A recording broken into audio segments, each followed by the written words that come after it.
नमस्कार, मैं हूं आपका होस्ट राजीव कुमार शर्मा। आज़ाद इंडिया न्यूज़ 24 देखने वाले सभी दर्शकों को प्यार भरी नमस्कार।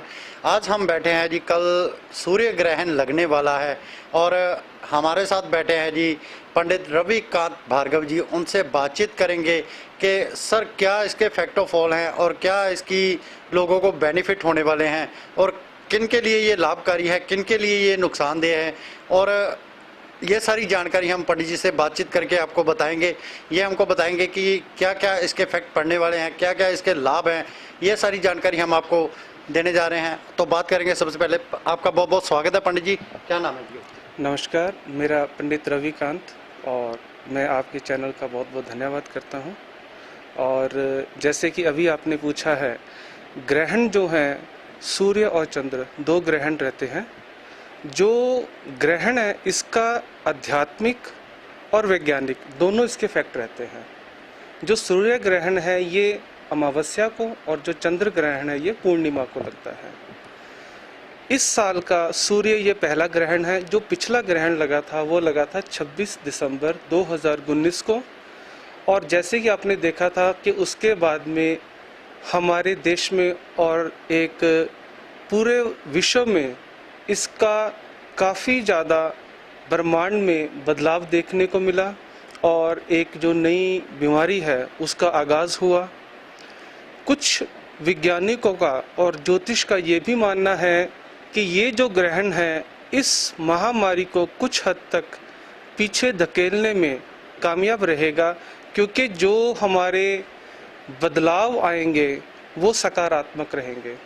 तो पंडित जी, मेरा पहला सवाल ये है कि ये किस राशि के नक्षत्रों को इफेक्ट करेगा?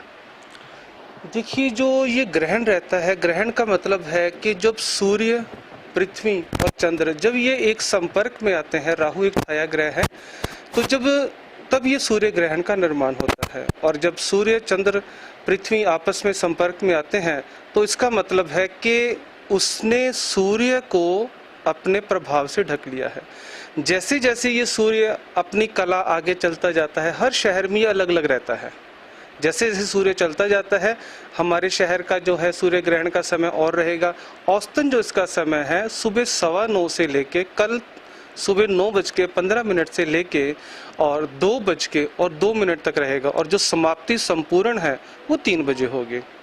देखिए, जो सूर्य ग्रहण रहता है, अगर हम एक वैज्ञानिक दृष्टि से भी देखें तो इसका एक बड़ा महत्व है।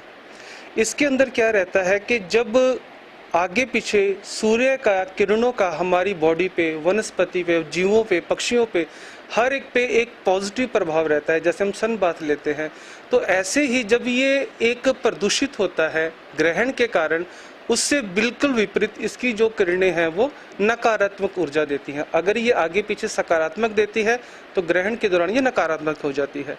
इसी कारण हम ये कहते हैं कि आप ज़्यादा बाहर ना निकलें, और अगर किसी ने कुछ देखना है, शोध करना है, तो एक टेलीस्कोप के थ्रू या एक ब्लैक ग्लासेस के थ्रू, और विशेषकर कोई भी ऐसी चीज़ जो हम खाने में इस्तेमाल करते हैं, वो पानी है, खाने का सामान है, तो उसको आप ढक दें। अगर ग्रहण के दौरान कोई चीज़ अगर आपकी नंगी रह गई है तो उसको यूज़ में ना लाया जाए। एक बात और बताना चाहूँगा, जब ग्रहण लगता है उसका 12 घंटे पहले सूतक लग जाता है। तो इसका मतलब ये हुआ कि ये 9:15 पे एक दिन पहले लगने वाला है। तो आज रात 9:15 से पहले आप अपना भोजन ले लें। जो कोई चीज़ है आप उसको यूज़ में ले लें। जो यूज़ में नहीं आने वाली है आप उसको कवर करके रख सकते हैं। और अगर कोई चीज़ बाहर रह जाती है तो उसका परित्याग करें। मेष राशि के लिए, सिंह राशि के लिए और मीन राशि के लिए ये बहुत लाभप्रद है। वृश्चिक राशि के लिए ये सामान्य रहेगी। और जो अन्य राशि हैं, वृक, मिथुन, कर्क, कन्या, तुला और मकर और धन और कुंभ, इन राशि के लिए ये नुकसानदेह है। जब सूर्य ग्रहण लग रहा हो, उससे लगने से पहले हमें स्नान दान करके, और सूर्य ग्रहण जब लग चुका हो उसके दौरान हमें पाठ, हवन, पूजा, महामृत्युंजय का जाप जो हमें आता है करना चाहिए। अगर हमें वो भी नहीं आता है तो हम इसको अपने ब्लूटूथ डिवाइस के साथ म्यूजिक सिस्टम में घर में चलाएं, जो हमारे घर में इसकी एक सकारात्मक ऊर्जा देखने को मिले। और जो गर्भवती महिलाएं हैं उनको विशेष, क्योंकि ये इसकी जो किरणें हैं ये हमारे शरीर पे इसका बहुत परफेक्ट पड़ता है। तो एक तो वो मोबाइल का कम यूज़ करें, उसमें कोई सब्जी काटनी है, फ्रूट काटना है, इसमें सोया नहीं जाता। अगर हम नींद ले रहे हैं उसका बच्चे पर बहुत इफेक्ट पड़ता है। सबसे बेटर है कि इसके अंदर पाठ किया जाना चाहिए, उसका सीधा बच्चे से कनेक्शन रहता है। और जिन मेंबर्स का आगे पीछे पूजा पाठ में ध्यान इतना नहीं लगता, जहाँ जो एक इस चीज़ से थोड़ा सा भागते हैं, अगर वो सूर्य ग्रहण के दौरान पाठ करते हैं तो उसमें एक धार्मिक प्रवृत्ति का संचार होता है। तो इस ग्रहण के दौरान पाठ जरूर करना चाहिए। और जब ग्रहण समाप्त हो जाता है तो आपने जो कोई इच्छा ग्रहण के पीरियड के दौरान निकाली थी दान दक्षिणा की नियत से, वो आप ग्रहण के समाप्ति के पश्चात, स्नान करने के पश्चात उसको आप दक्षिणा सहित किसी को दान कर दें। अगर हम देखें कि बेटर ट्रीटमेंट्स क्या रहते हैं, तो जो गर्भवती महिला है वो अपने पास नारियल का पानी, नारियल जरूर रखें। जो हम नारियल छिल के खाते हैं, जो भूरे रंग का नारियल होता है, वो गर्भवती महिला अपने पास रखें और ग्रहण के दौरान उसके शरीर से वार के और उसके पश्चात उसको हम जल प्रवाह कर देते हैं। जो सामान्य हैं, जो अन्य लोग हैं, उनके लिए हम कहेंगे क्या फल का, वस्त्र का, गेहूं का, तांबे का, गुड़ का आप दान करें, वो आपके लिए बेटर रहेगा। तो पंडित जी, मेरा सवाल है कि बच्चों के लिए ये कितना लाभकारी और कितना इफेक्टेड होगा? जो ग्रहण रहता है ये बच्चों पे, वृद्ध पे या कोई रोगी है उस पे कहीं ना कहीं ये थोड़ी सी ढील और छूट रहती है। रीज़न क्या है कि जो बंदा किसी चीज़ के लिए बिल्कुल अनजान है उस पर प्रकृति भी कहीं ना कहीं मेहरबान होती है। लेकिन जिनको हमें पता है कि हमें इस पीरियड में बाहर नहीं निकलना है और हम जान के किसी चीज़ का सेवन कर रहे हैं, तो वो एक समझ लीजिए हमारे अंदर लॉट्स ऑफ बैक्टीरियाज हमारे अंदर प्रवेश करते हैं। तो बच्चों पे, बुजुर्गों पे या जो कोई रोगी है उसको कुछ हद तक हिदायतें रहती हैं। तो पंडित जी, एक सवाल और है। अगर बात करी जाए तो कल जैसे सूर्य ग्रहण है और कई लोग जैसे अपने कामों को निकलते हैं, अगर बात करी जाए तो उनके लिए क्या कहना चाहेंगे? देखिए जी, अगर जो ज्योतिष है ये एक विज्ञान है, ज्योतिष एक विद्या है। अगर हम साइंटिफिकली देखा जाए और अगर हम एक एस्ट्रो ज्योतिष से देखा जाए तो वो ये कहती है कि आपको इस पीरियड में बाहर निकलना ही नहीं चाहिए। और जो विशेष पीरियड है वो 10 बजे से लेके 2:02 तक ये अमृतसर का है।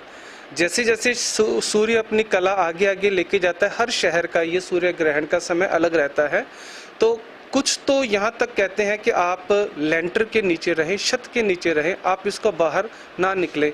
किसी विशेष परिस्थिति में अगर आप निकलते हैं तो आप अपने को कवर करके और जो वो वेल्डिंग वाली जो ब्लैक ग्लासेस रहती हैं उसके थ्रू आप बाहर निकल सकते हैं।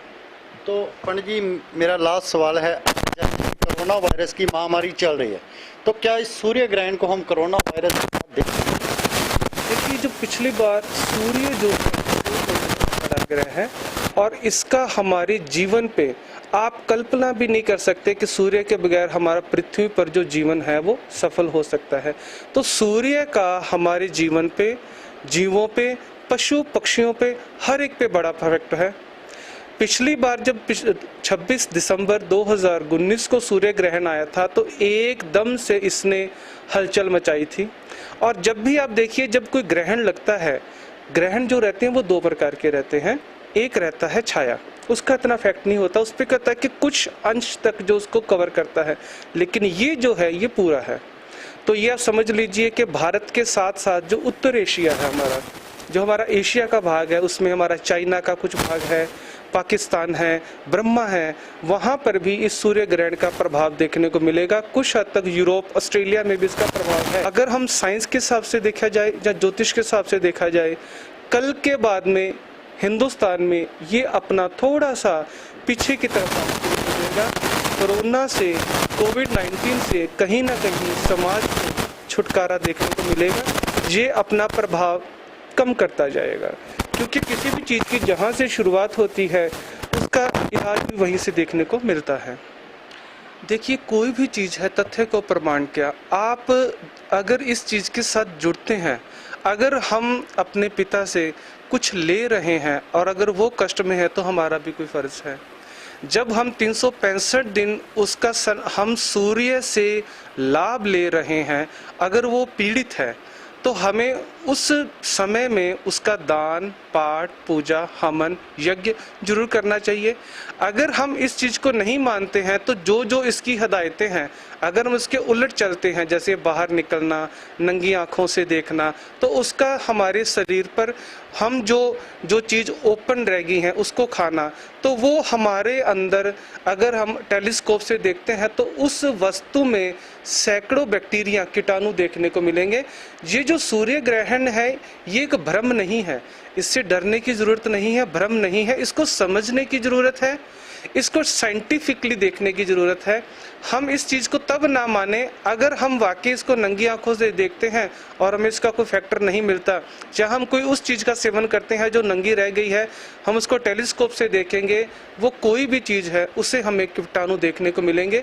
सूर्य ग्रहण ये कहता है कि इसके अंदर आप क्या हिदायत ले सकते हैं। ये तो काफ़ी बड़ा है, तो 4-5 घंटे का सूर्य ग्रहण है, तो ये कह रहा है कि इसमें अगर हम हिदायतें लेके चलते हैं तो ये हमारे लिए बेनिफिशियल है। एक जो उपाय जो सभी पे अप्लाई होता है, आप कांसे की कटोरी लें, उसके अंदर देसी घी डाल के उसके अंदर सिक्का डाल लें, उसमें अपना रिफ्लेक्शन देखें, अपना छाया देखें, और सूर्य ग्रहण के पश्चात दक्षिणा फल भोजन या वस्त्रों के सहित अगर हम इसका चढ़ावा करते हैं, दान करते हैं, तो इसका हमें बहुत प्रभाव मिलेगा, विशेषकर उनके लिए जिन राशियों पे मैंने ये भारी बताया है। आपको दोबारा बताना चाहूँगा, वृक, मिथुन, कर्क, कन्या, तुला, धनु, मकर और कुंभ, इन राशियों पे इसका बैड फैक्टर ज़्यादा है। तो सभी उपाय करें, लेकिन ये राशि वाले अवश्य करें। तो ये थे पंडित रविकांत भार्गव जी, जिन्होंने हमें यह बताया कि कल वाले सूर्य ग्रहण में क्या क्या फैक्ट ऑफ ऑल पड़ने वाले हैं, क्या क्या इसके बेनिफिट हैं और क्या इसके उपाय हैं जो लोगों को अपनाने चाहिए, और किन राशियों के लिए ये भारी है और किन राशियों के लिए ये फ़ायदेमंद होगा। तो सोचने वाली बात है कि कहीं ना कहीं इस सूर्य ग्रहण से कोरोना वायरस को भी थोड़ा पीछे की तरफ धकेलने में बड़ा लाभकारी जो सिद्ध होगा। अमृतसर से मैं राजीव शर्मा, आज़ाद इंडिया 24 न्यूज़।